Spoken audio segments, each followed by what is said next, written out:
I've never seen a team going to the Parc des Princes this year, not Liverpool, not Aston Villa, not Atletico Madrid, not PSV, not Man City, and rattling PSG like Arsenal did in the first 25 minutes of the game. Nobody had ever come to the Parc des Princes since Luis Enrique took over and had 20 shots like Arsenal did last night. Nobody did. How ready PSG are from a fitness, health, mindset perspective. They're more ready than us. Rivals are going to say what they wanted to say, what the papers are going to have to put as the headlines to sell. That's great, but I'm sure once they strip it all back and they calm down, you can clearly see there's progress. On the continent, is there a similar thing about Arsenal? Do teams on the continent think, good team, play good football, we like them, but actually, I'd rather draw them than Inter. I'd rather draw them than Barcelona. Don't be upset people laughing at us. Sit in a room and ask yourself hard questions about our mentality. What are we going to do when the winning time comes? Really, Bukayo, you can isolate him, give him the ball one-on-one, he can beat any defender. For Martin, his game is different. So you need everything around him that has to be good and it has to click and he has to work and all the pieces have to fit, which I don't really think has been the case this season. Oh, but he spent 700 million. He spent 700 million. He's meant to one tough by now. And my response, unpopular opinion, is that that's not a lot of money. Dynamism, speed, and extra physicality top end of the pitch that forces people to think this is different.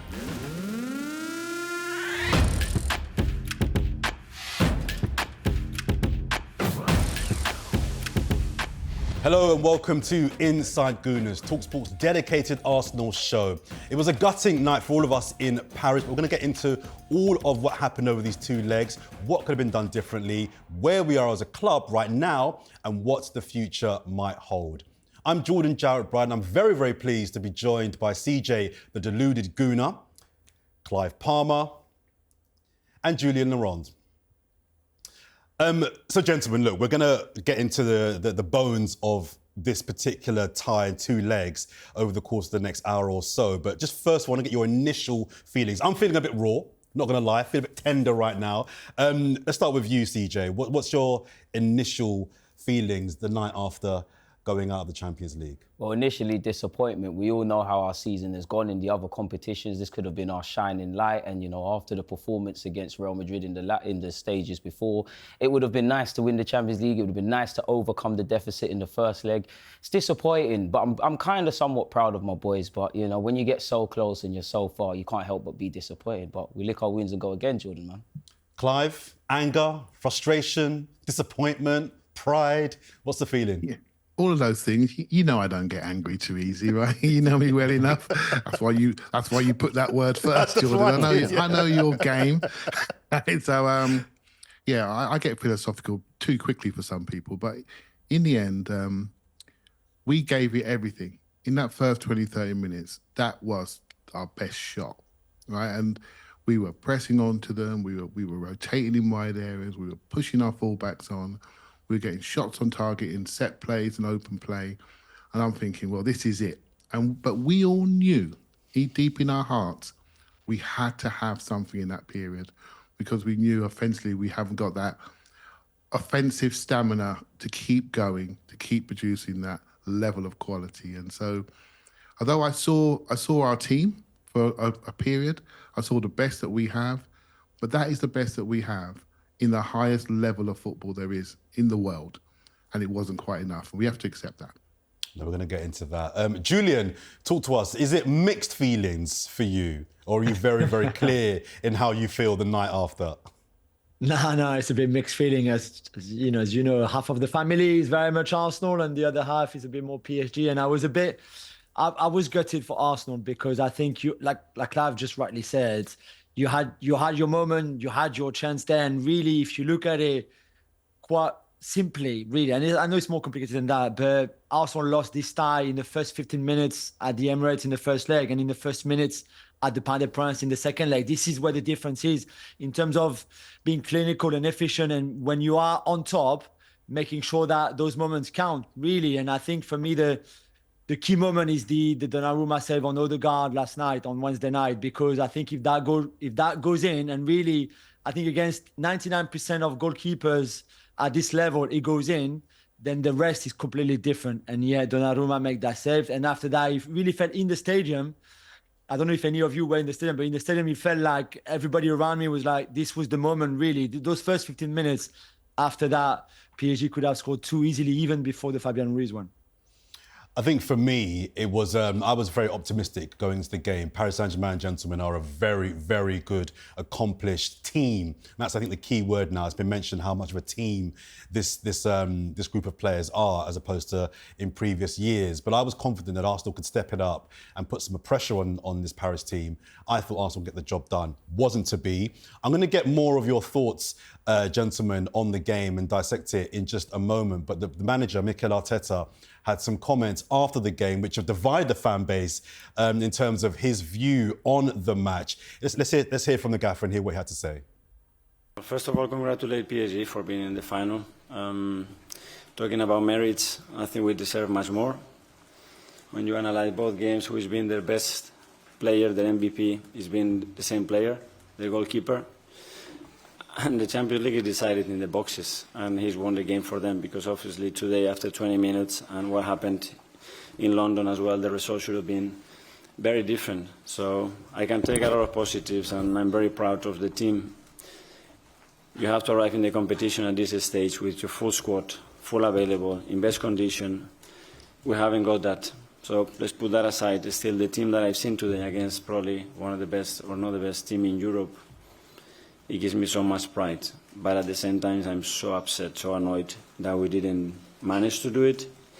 And 2 things that are on us, probably not together, and other things that obviously the opponent at this level has the quality to deliver, like Donnarumma is on today again. Clive, the manager there, feels that the better team didn't go through. This has caused a lot of ruction overnight amongst the Arsenal fan base. Do you think what he's doing there is the right strategy in terms of keeping the belief high, keeping the spirits high and highlighting the positives? Or is there an element of delusion and actually moving away from what we all saw, which was a team, as he mentioned himself, that actually did go through and were excellent? Yeah, when it comes down to it, the key piece of data is how many goals you score, right? But if you look at other bits of data regarding chances, shots on target, possession, field tilt, what we did, what we controlled, then he's probably looking at it from a data perspective saying, we were really good. We were really good. But football isn't just that. Sometimes you can control a game just by standing still, controlling spaces and having the ability to break into spaces. We all felt their threat of speed, didn't we? We all felt that, and that's part of the plan as well. You can have that strategy when you have the goals. So you create a game state which allows you maybe not to control every aspect of the game. And so he is right factually, but football isn't just about facts. It's emotional context, how we see a game, how we feel during the game, how ready the opposition are. And one of the key things this game for me is how ready PSG are from a fitness, health, mindset perspective. They're more ready than us. And sometimes you just need to make, if you're an Arsenal person, you need to say to yourself, can we just keep knocking the door at this level? Because eventually it will open. But you need to be here. This is not PSG's first rodeo, right? They've been here a few times, but suddenly the light is shining and they're walking through it with a healthy young team that's got a really good structure to it. And it looks balanced, and it looks ready.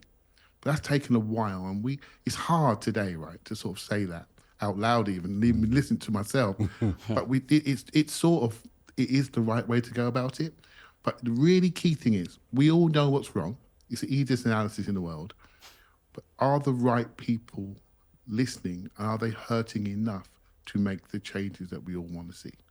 CJ, what do you make of the gaffer's comments there? Do you, in what Clive's saying, I mean, factually, statistically, he probably is correct. But as a fan, was that the press conference? Were there the comments that, as a fan, you want to be hearing after that performance and result last night? I mean, it was spoken about on social media and it caused a lot of like a ruckus, but hearing it for the first time, I don't think Mikel Arteta is wrong. I don't think he's, kind of made out that, it's woe is me and we feel sorry for ourselves and things of that ilk. He keeps saying it and I think he's bang on the money. Football's decided in both boxes. I don't want to be that fan, but we're clearly missing Gabriel, we're clearly missing depth, and we're clearly missing that added stardust. As Clive rightly said, at this level, we haven't been here before. This is Mikel Arteta's, second year managing in the Champions League. This is our first year year back at that semi-final in like 16 years. It's a learning curve for him and for everybody else. So for me, it's a bittersweet thing. I think we controlled what we could control. As Clive rightly said there, where you look at the data, it shows us what we know with Mikel Arteta, and that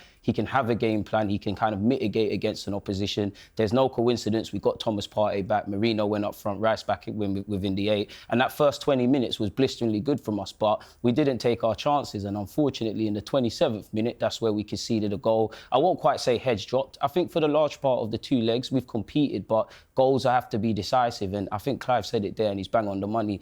I hope the right people are hurting, because one does wonder if we've done this with a depleted side, and there's a lot of minutes in the legs. You look at Timber, you look at Lewis Skelly, you look at Saka.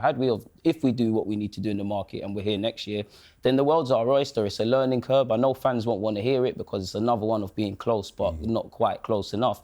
But I don't think the manager's telling any lies there, personally, Jordan. Julien, I mean, Luis Enrique disagreed with Mikel Arteta's assertion of the game there when it was put to him. What's been the Paris side of the reaction to Mikel Arteta's comments there? To be fair, they haven't really talked about it, but certainly what I got from the dressing room, the PSG dressing room, was that they were very impressed by Arsenal home and away, really. And I know we're looking back. Remember how we felt as Arsenal fans after the Bayern Munich defeat last season? It was completely different tonight. It felt last season that Bayern Munich were really there already and ready, and we were like babies. I think this time is very different. And yeah, that brings more regrets, I know, and we're probably more gutted. But the progress is there for everybody to see, and certainly from the PSG side, they were very, very praiseful. You said praiseful about the Arsenal performances. I've watched PSG every single game this season, either on television or in the stadium. I've never seen a team going to the Parc des Princes this year, not Liverpool, not Aston Villa, not Atletico Madrid, not PSV, not Man City, and rattling PSG like Arsenal did in the first 25 minutes of the game last night. Never. Nobody had ever come to the Parc des Princes since Luis Enrique took over and had 20 shots like Arsenal did last night. Nobody did. And I know in the end, this is like meager consolation because PSG are in the final and not Arsenal. I get that. But I think there's still a lot of positive to take from the 2 games, especially the second leg. I think Arsenal and Arsenal fans should be really proud. And for me, certainly, I see progress. And this, for me, this is only the beginning. I've seen people saying this is the ceiling. I don't think this is the ceiling. I think this is the basement, and then you build towards the ceiling. I think there's much more to come from this team. There's only one player above the age of 30. And look at what PSG did with the young team, with the right players, and to be fair, the right investment as well, because Joao Neves was fantastic on Wednesday, but he cost a lot of money. So I understand that. But yeah, I think there's a lot of positive for Arsenal to take still from a defeat that feels heartbreaking right now. Julien, let me stick with you, Julien, because you mentioned the Bayern Munich defeat last year.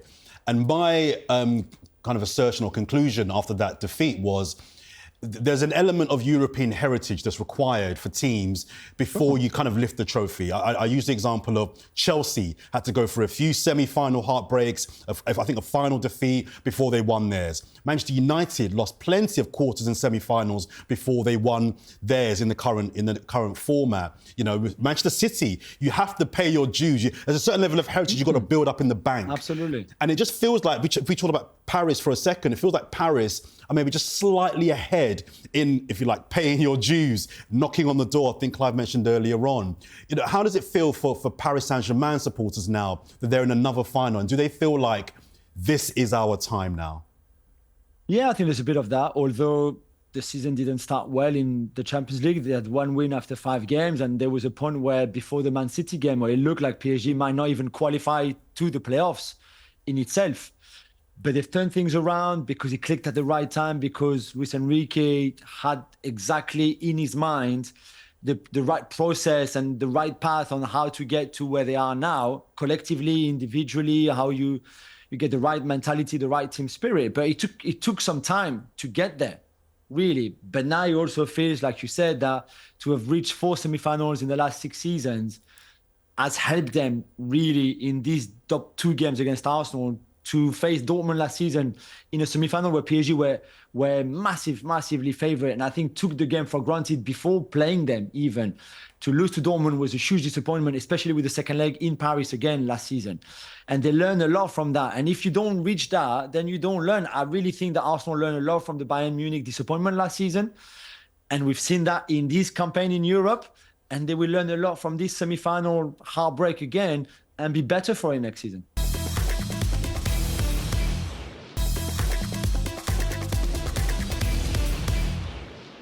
CJ, the word progress was mentioned earlier on there by Julien, and I think nuance has to be definitely added to that, but you know what's going to happen. The narrative all summer is going to be from rival supporters and some parts of the media. How can you call that progress? No trophy once again, potentially not finishing even second in the Premier League this year.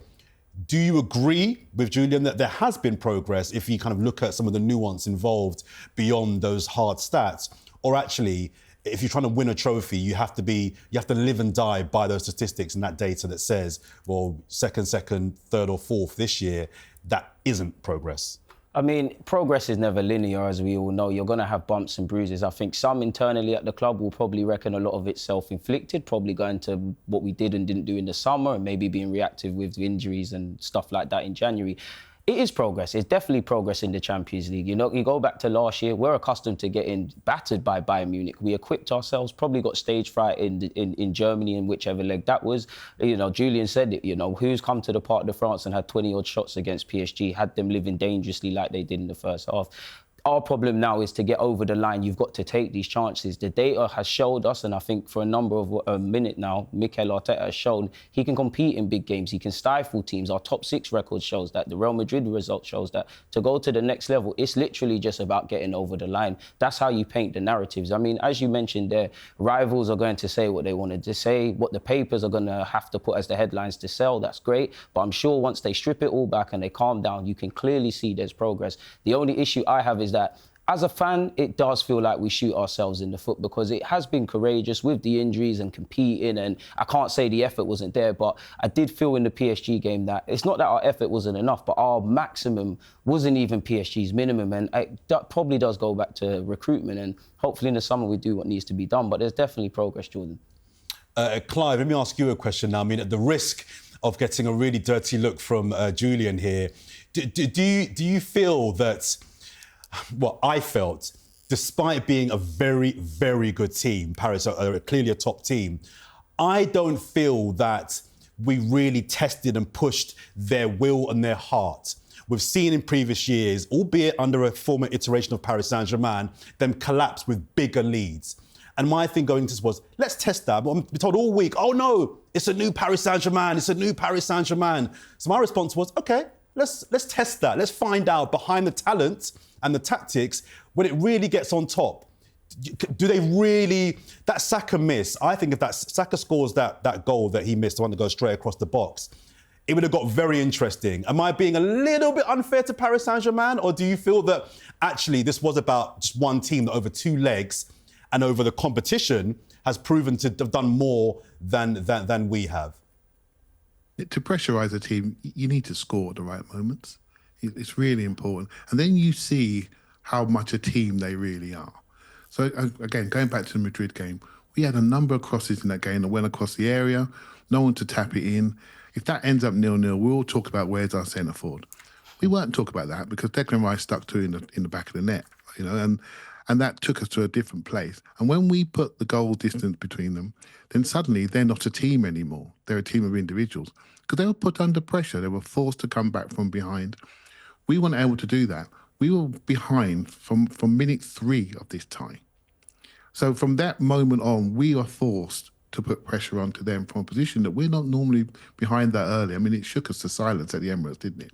Right? So, and for that, the game is now set. The tie is set. We now have to affect their mentality. As Jules said earlier on, they've learnt. Their mentality has grown. But also, I will say, some of their key personnel has changed. They're no longer coming to the Emirates with Ugarte. They're coming with João Neves, right? And he's, for me, a better player, right? He's a better player. Personnel matters. It really does matter when it comes down to it. the way Mikel attacks, if you want to go there and look at the way he attacks in wide areas, etc., that's up to you. Personally, I don't mind, but quality really matters. PSG has invested in quality recently. They've moved Dembele into a position which suits him, and he's excellent at it. They added a new wide man who wasn't bad last night. And basically, it matters, doesn't it? It really matters. And you look at their team, and it was complete. Yeah. And if you're really honest, we've got a half-decent attacking mid playing centre forward, which tells me we are not ready. We're really hopeful. We really love the team, but we're not ready. Because if we're in that situation, that's not going to work. If we're bringing on Kieran Tierney to play left wing against Real Madrid, that means we're not ready. We're Do not you see what I mean? We're not ready. And it's really hard to say those words, but it's true. Which means we've got a step to go, and it's really clear. It doesn't take much analysis. And that's it. That's it for me. We're not quite ready, but we've done a lot with this group. But this is one point I want to make. As fans, we've been investing into this group, really investing into this club. Mikel has brought us all together, connected us. So we've all invested emotionally, and for many of us financially. When you invest, put an investment down, it says to you, returns are not guaranteed. We don't really look at the small print. We've invested. We're on board. We expect a return. Well, we expect a return. Football's not like that, but we really want a return. So for me, the most important thing is to maintain that ambition, to maintain that in the club. So our expectations, which Mikel has raised, are matched by the club's ambition. If we do that, players stay, the ones we want, they stay, they re-sign, and the fans can get realigned again based on a mini reset, in my opinion. But hey, it's all part of the fun. I will come back to you in a second regarding why we're not ready and how do we get ready in a second, Clive. But I feel like I should give Julien the chance to respond to my assertion that his team's heart maybe was there for the taking. But after that, the first 15, 20 minutes for Arsenal was high pressure, we were aggressive, and it was looking good. After that, do you feel there was a lack of, tactical innovation from the manager to really work out, once Paris had ridden that early storm, okay, now they've settled, we're going to do this? Was there a lack of tactics once that kind of initial 20-minute burst had calmed down? No, I didn't think so. I mean, the Fabian Ruiz goal comes against the run of play to start with, and a bit of a shock because it's a goal that is so avoidable, really so avoidable. Not just Partey and Martinelli, but there's a lot, even the foul from Rice, I'm not sure he needs to go there. So there's a lot of things we don't need to go over, but there's a lot of things, and that's the goal. But even after that, it's still even. And yeah, PSG will always create because the pace of Barcola and Kvaratskhelia especially, and Doué, and that midfield is strong. Even when Vitinha has a quiet night like he had on Wednesday, Joe Neves and Ruiz are wonderful players, really.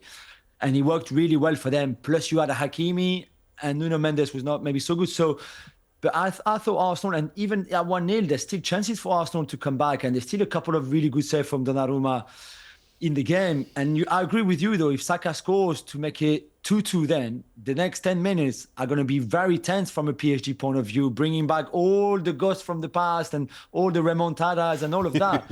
And that's where, to go back to what we said, it's moments too.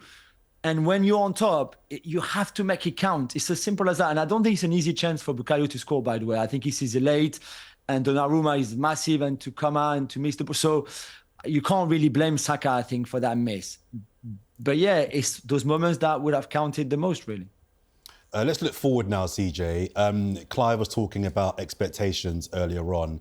How do we get to a point now where we are ready? We've mentioned the word ready, and we're not quite ready, and we're getting closer.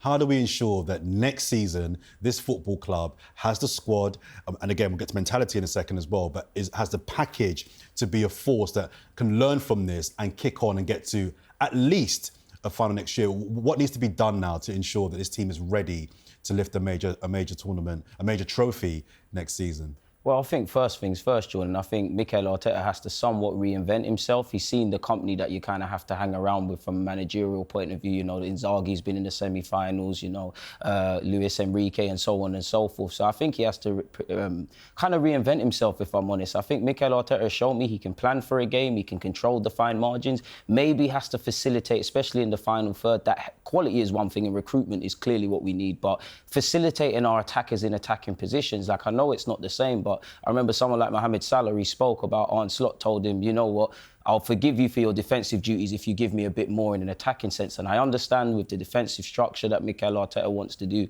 our wingers have to do a lot of defending, but I want them in other positions. I think Clive said it as well, and it made me go back to the Madrid game.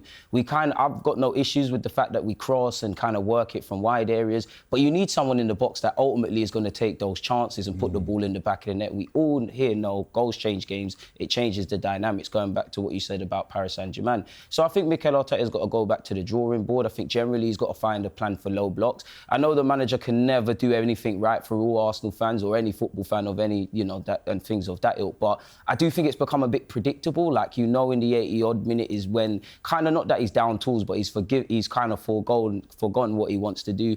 Maybe he needs to kind of change that, because I always think if you're Luis Enrique, of course you're planning for whatever you're planning for, you're mitigating against Arsenal, but I wonder in the back of their minds, do they know that Mikel Arteta isn't really going to essentially have a plan B? We know we're going to have fullbacks inverting. We know we're going to move it down the left and the right. We know we're going to kind of wait for that perfect opening. So I think it's a case of Arteta kind of reinventing himself, because I do think it's quite naive if we just assume we get a left winger, a striker, and a number 6 if Partey's not there, and we just get better. But I find it around recruitment. There's no way around it. We need a striker that's going to score goals. We need game changers in the final third. This is why attackers are paid all of this money, because they make the difference. I think it just comes down to that. And I think it comes down to depth, because our players are spent. As courageous as it's been with a depleted side, and as much as we've gone for it, you've got Timber post ACL playing a lot of minutes. I think everybody forgets Saka is coming back from a big injury, and in the last few weeks he's looked like such. And even from a tactical point of view, PSG had about 5 or 6 players around Bukayo Saka. Okay, he's the mark man. What are we going to do on the other side? Are we going to get central runners? And I think every Arsenal fan's kind of become accustomed to that late run from Declan Rice, and I'm not criticising it. I think we need to do that, but we need added layers. I just think we need quality, we need quantity. As I know no Arsenal fan wants to hear it, but it's growing pains. We learnt from our growing pains against Munich. Hopefully we learn this season. Of course, we're not really speaking about the domestic campaign, but there's a lot there. And I think had we have won the Champions League this year or won Premier Leagues in previous years, I think we would have still headed into the summer with big decisions. You look through our squad, some players that were once upon a time first team regulars have become squad players. People are getting a bit older. I know I'm exaggerating a bit with Magalhaes and Saliba, but there's some level of a player where there's some level of speculation over their future. So I think it's a season where kind of, not that the bubbles burst, but it's kind of back to reality, and we just need to kick on. But I think it's centred around recruitment.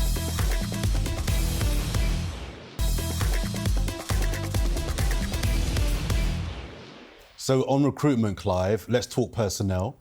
I personally think, in terms of the goalkeeper and the defence, that 5, if you like, and even the backups, that's a defensive unit I'm confident can be the basis for a Premier League title win or a Champions League win. It's the front areas. Even if people fit, I think in the front areas there's question marks. So if I was to read out the names of Martinelli, Odigard, Saka, Jesus, Havertz, how many of those players do you feel get into the top European clubs? And I know we've knocked out Madrid, but let's Madrid, your Liverpools, your Cities, your Barcelonas, your Inters, your Parises. And I guess the follow-up to that, is there a lot of surgery required in that area? Do we need to be a bit honest about how good these players are and be a bit brutal in, we like you, you're good, you've got us to a certain level, but actually, if we're going to go that final line, there's some really harsh decisions that might need to be made in that frontline area this summer? Yep, in any sort of a project, there's a phase called renewal, and I think we're at that point where we need to renew the top end of the team. What CJ was saying there about Arteta reinventing himself, I think, to paraphrase it, we need to reinvent ourselves maybe in attack. And I think that's the key part for me.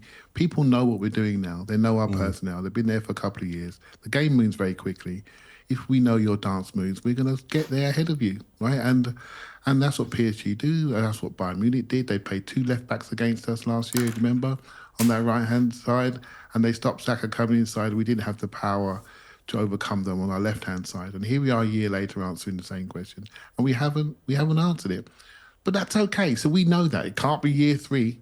That's when people lose jobs, right? It can't be year 3. Things change when that happens, So from an attacking point of view, we're probably even more underpowered than last season.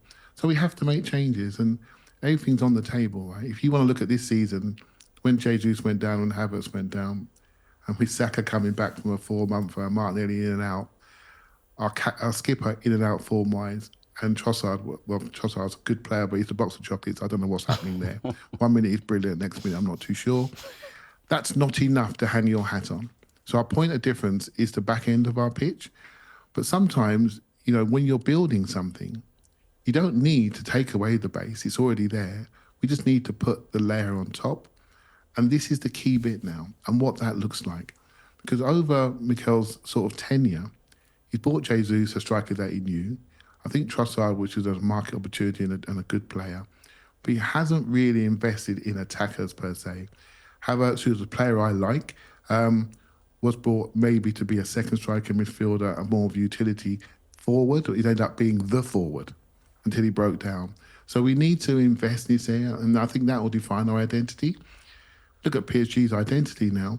They use wing forwards, you know, and it's their style. Everyone looks at it, it's quite exciting. Would that work in the Premier League versus low blocks every week? Because that's what I would do against it. But in the European game where you have to play each other, that ability to break into open spaces is really, really effective. And they have that identity now, and it looks really good. I enjoy it, you know, it looks really good. So we have to redefine ourselves in the Premier League, redefine our mentality. You know, we have to ask ourselves some hard questions about our mentality. Don't be upset that people laugh at us. Sit in a room and ask yourself hard questions about our mentality. What are we going to do when winning time comes? Can we get over the line? And this is all part of it. And I'm still excited and positive, but I'm making a huge assumption here that lessons learned mean at the end of the season is going to produce results, you know, and change. And I really want that to happen because it's going to be good for all of us to see that next evolution of our attacking side of play. I'm not sure if I answered your question directly, Jordan, but indirectly. I don't want to put It was a great answer, bin. Clive, but you didn't. But it was a great answer, so I'll take it. We all know Saka's the man, right? So we all know that, don't we? And there are others that have questions, right? But even Saka at the moment in time is not fit, and CJ's dead right. He's not quite right. So we're underpowered at the moment. On that point, Julien, of recruitment, do we need to, there's a lot of talk around the captain, Martin Odigard. Do we start with, we don't need to pile on Martin Odigard, but I think we'd be lying if we weren't honest and said that he's had a poor season. He was injured for a chunk, which is fair, but his creative output, if that's what he's meant to be doing, has been poor. In some of these bigger games, his work rate, his commitment cannot be questioned. But it feels at times we're not getting enough from him in terms of on the ball. Is there a brutal decision there to be made in regards to either his captaincy, but even beyond that, upgrading on him to go to the next level? I think it's a fair question. I personally don't think so. I think you can understand why he's had the underwhelming season that he's had, because his injury came really early in the season, which is probably the worst time. Then he comes back, he loses Bukayo Saka, and you know the relationship between him and Saka, and even more the triangle Timber, Saka, Odegaard. He loses Kai Havertz, who's his best friend, you know, forever. I think becoming a dad, as great as it is for the ones of us who are dads, it can also take a lot from you, especially when it's your first one. And as amazing as it is, there's an adjustment to be done in your life, of course, there is. So there's a few things that can probably make you understand why Martin hasn't been as good as he's been the last 2 seasons, for example. But he's also, if there's one player very dependent on the people around him, it's him too, because of the way he plays and the way what his game is about. Really, Bukayo, you can isolate him, give him the ball one-on-one, he can beat any defender. For Martin, his game is different. So you need everything around him that has to be good, and it has to click, and he has to work, and all the pieces have to fit, which I don't really think has been the case this season. Going forward, we haven't been as good as we were the last 2 years, for example. So I think there's probably a bigger reflection to have than just, is Odegaard the right guy to be the most creative one? And also, Andrea Berta hasn't come to Arsenal to go to the National Gallery and the London Eye and, you know, have fun on the Thames. He's there to do a job, and he knows exactly why he's here. He's getting busy. Yeah, he's here to do a job. Exactly. Okay. And trust me, the guy is a born winner. He's not coming here just to have fun and go to English pubs and have a beer on a Sunday afternoon. This is not what it's about. So I think we can trust him and Mikel because they're on the same page, and the ownership, that like exactly what the boys have said. You've learned, you've done well this season. It could have been much better. Of course it could have. And will you be disappointed because there's no trophy? Of course you will be. But you know that there's something there. You just need to, again, find the right pieces. And that's why I said for PSG, just to finish PSG, they had pieces of a jigsaw that was just all over the place. You had pieces that didn't fit there, Neymar and Verratti. You had other pieces that fitted but somewhere else, and they had a bit of time, but they finally found all the right places for all the pieces of the jigsaw. I'll stick with you, Julien, because Clive mentioned earlier on, we've discussed now personnel improvements, but Clive mentioned earlier on mentality. And that's something that for years, even going back to the Arsene Wenger years, has been constantly labelled at this club. Great football, bring through good talent, goal of the month every other month, they'll give you a good comeback. But when it really, really matters, there's something about this club and the personnel here, and let's focus on its current proper players. The mentality isn't quite there. Is there something in that, or is that slightly unfair? Do you just think with an elevated quality of player, they get over the line, or is it more than just getting better players in the building? No, I think it's a bit of both. I think it's a learning process too. Learning to win or learning not to lose. The 21 points that we've dropped in the league from winning position is not acceptable. Not when you have a team with high ambitions where you take the lead and then you end up drawing, or even worse, against Bournemouth, you end up losing at the Emirates as well. This shouldn't happen, really. So there's probably something to do on the mentality. There's something really important that Luis Enrique said to the PSG players earlier in the season when things were not going well. He said, it's not really about creating chances and taking your chances and be efficient. Of course, it is, because goals win you games, as Clive just said earlier. But he said to them, it's about the mentality. If you get the mentality right, if everybody plays for each other, fight for each other, attack together, defend together, all that kind of stuff, which Arsenal do for most of the time, then you're onto something. If you don't have that, you can have the best players in the world, as we see with Real Madrid, for example, and we saw that closely because we played them twice. It's not enough. And Real Madrid don't have the mentality right now. They might get it one day, but certainly right now they don't have it. PSG didn't have it for a very long time with Messi, with Neymar, with Mbappe. Now they have it. And mentality could mean different things. But holding on to leads, for example, is one of them. Not panicking, not making mistakes where maybe you're losing a bit of concentration because you're tired, because there's this. From the manager as well, making the right decisions in-game. In-game management is important too. All of that, I think, is also a learning process. And they will get there. But you're right, maybe getting players with that kind of leadership who've been there before is something that maybe should be looked at too.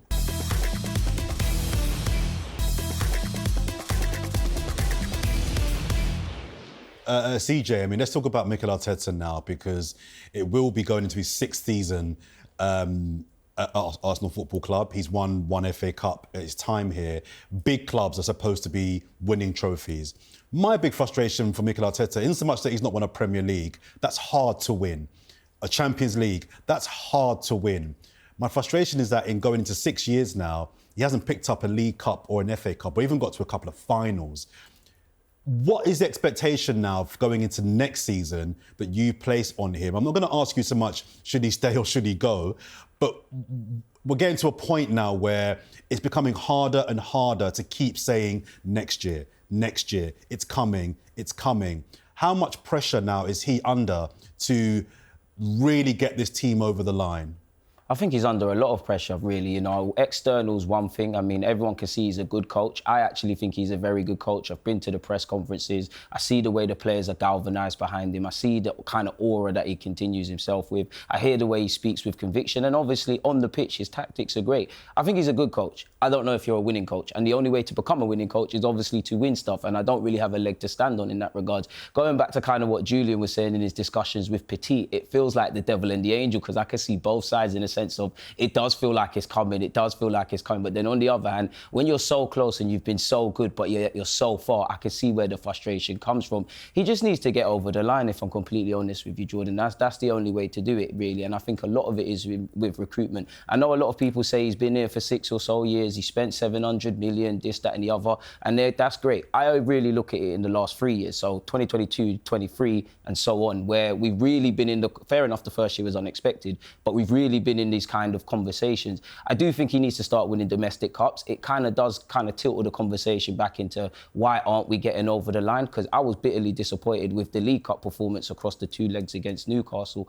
I don't really have an answer as to why he can't do it or why he hasn't done it, Jordan. But then I look at it, he is a young manager. I know people don't want to hear it, and it is no excuse. And yes, every year you get better, but he is a young manager. This is his 2nd year going back to the Champions League managing and such. And he does have a very young squad, so they are going to have the growing pains. In relation to if people want Mikel Arteta in or out, I don't want to get anyone upset, but the man's just signed a new deal. His coaching staff have signed a new deal. He's on course to get Champions League. It's kind of redundant. Let's just give the man all the tools he needs, but it does feel like next season you do need to win some level of silverware. But the goalposts are going to move. If he wins the League Cup or an FA Cup, it's not the big one. If he wins the Premier League, you haven't done it all the time. If you win the Champs, fair enough, they might say whatever, but I just think we need to stop looking at external validation. And it's one thing talking about the outside pressure. If anybody listens to the way the manager speaks, nobody is more disappointed than him and these players about not winning stuff. Look at the last day of the season against Everton last season, how they spoke.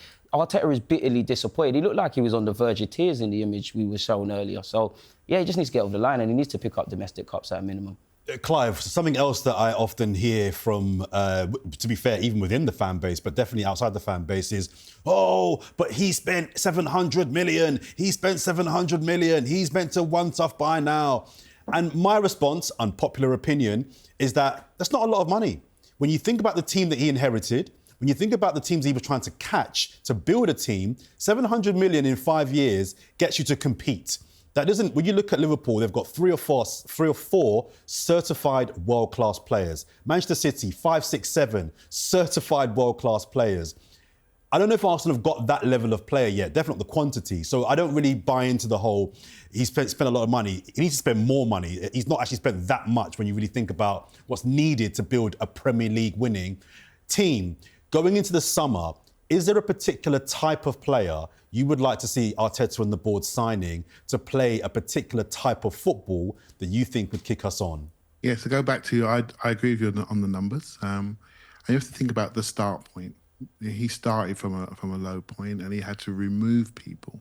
That costs money. Mm-hmm. That's part of the deal as well. Give people away for free and send them off to Dubai with their new houses and money in their pockets. He did that, and then he had to buy young to keep the wage bill down. But you got to spend for young potential, so which we did that as well. Some of that potential worked, some of it didn't work. So now we have to a point now where we're at this point where we have a highly functioning squad with high squad value, right? So that's really a key part of his development. Now, for me, going back to what CJ said, I'm not interested in the League Cup, mate. I'll be honest with you. I'm not interested in it. And the reason why, we get 2 Champions League games in January now. Last January 2023, we played 3 games. This January, we played 9 games. That League Cup semi-final broke our forwards. It really did. And I personally would want to win one of the 2 big ones, or the FA Cup. So that's where my head is. And no one's going to agree with me. So when I look at the group, I think we are a very strong passing team. We're very well coached, but do we have enough dynamism and individuality in the top end of the pitch? The ability to travel from zone to zone and make people adjust to what you're doing. Stardust. People they adjust to Saka, don't they? They try to say to us, let your left side be us. They adjust to him. Then we need more people that teams have to adjust to. So either they have a very high technical trait or a physical trait that people have got to say, I can't afford to leave him one-on-one. So we need dynamic people that travel across the pitch or highly technical players in small spaces. And we have a lot of this, but we need more so we don't overplay the ones that we have. And that's important. And people do want 2 or 3, we haven't got the ability to have a dual trophy approach and attack with real confidence. We would go for league, drop out of the cups, or go for Champions League and lose 2-1 at home to Bournemouth 4 days earlier. We haven't got that ability yet to do both. So if that's our goal, we need to develop a squad to do both. And I do think dynamism, speed, and extra physicality top end of the pitch that forces people to think this is different. That's what I'm looking for. Gentlemen, in 30 seconds each, I'm going to ask you for 2 transfers that transform this team and get them over the line next season. Who are the 2 players that if you drop them into this team for next season, we get it done?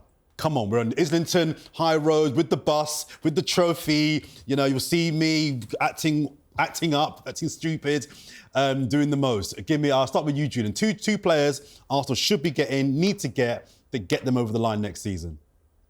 But even if they're not too realistic financially, you mean? Like anybody?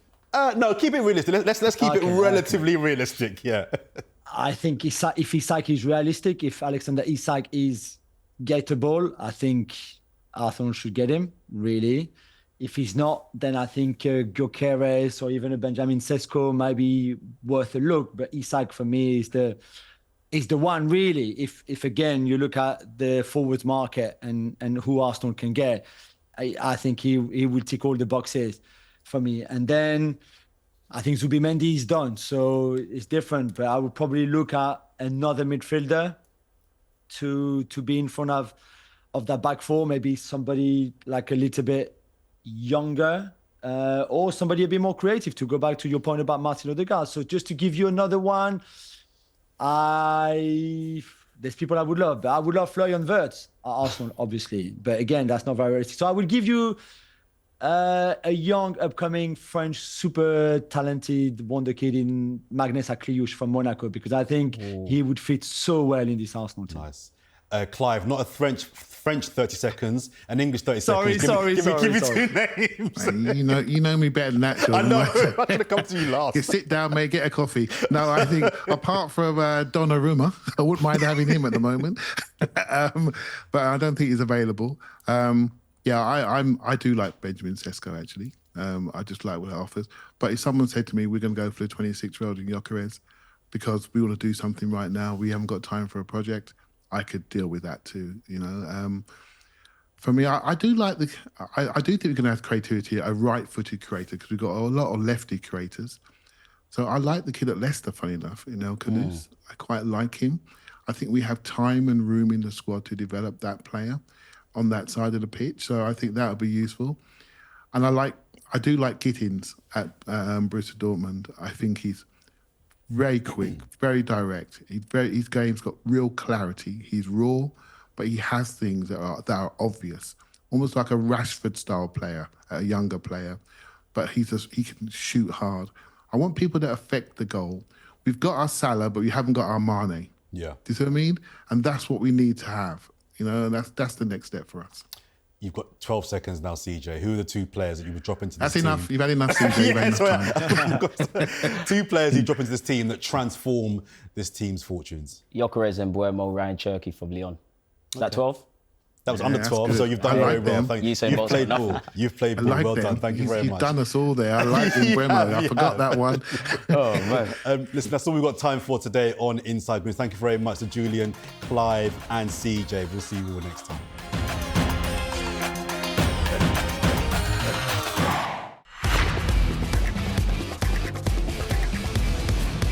Declan Rice has seen the past and for whatever reason doesn't want to do it.